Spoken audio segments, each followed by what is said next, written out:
श्रीशुक उवाच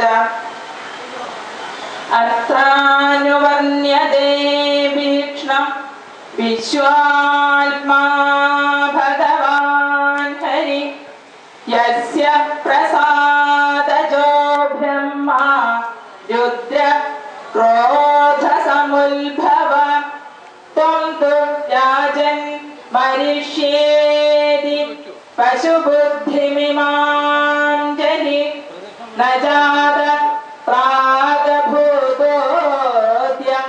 देहवल्त्वं न नक्ष्यसि न भविष्यसि भूत्वा त्वं पुत्रपौत्रादिरूपवान् बीजाङ्कुरवत् देहादेर्व्यतिरिक्तो यथा नल स्वप्ने यथा शिरश्छेदं पञ्चत्वाद्यात्पर स्वयं यस्मात् पश्यन्ति देहस्य तदा आत्मा ह्यजोऽमर खदे भिन्ने यथाकाश आकाश स्यात् यथा पुरा एवं देहे मृदे जीवो ब्रह्म सम्पद्यते पुनः मनः सृजति वै देहान् गुणान् कर्माणि चात्मनः तन्मनः सृजते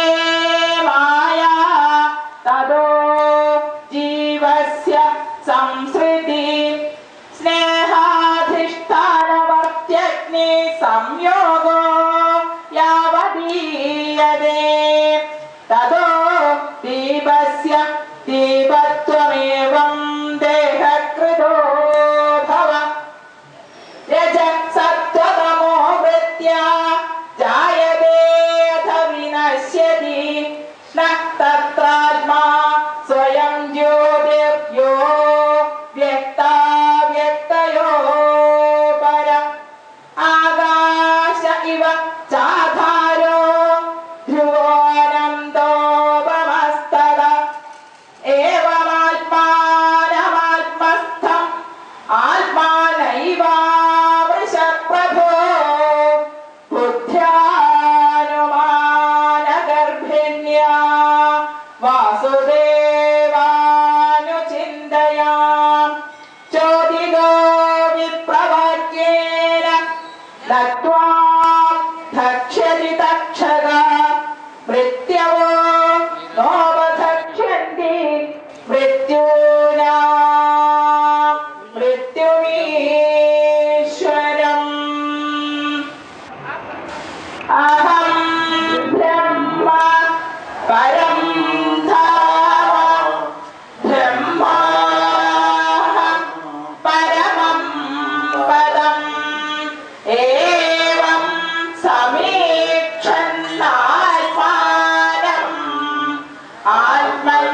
आत्मन्याथाय निष्करे अहं ब्रह्म परं धाम ब्रह्माहं परमं पदम् एवं समीक्षन्नात्मानम् आत्मन्याथाय निष्करे अहं ब्रह्म परं धाम ब्रह्माहं परमं पदम् एवं समीक्षन्नात्मानम् आत्मन्याथाय निष्करे सर्वत्र गोविन्दनाम सङ्कीर्तनम् दशन्दं दक्षकं पादे लेलिहानं विशालने न द्रक्ष्यसि शरीरं च विश्वं च पृथगात्मना एतत्ते कथितं तात यथात्मा पृष्टवान् नृप हरेर्विश्वात्मनश्चेष्टा किं भूय श्रोतुमिच्छसि। श्रीमद्भागवते महापुराणे पारमहंस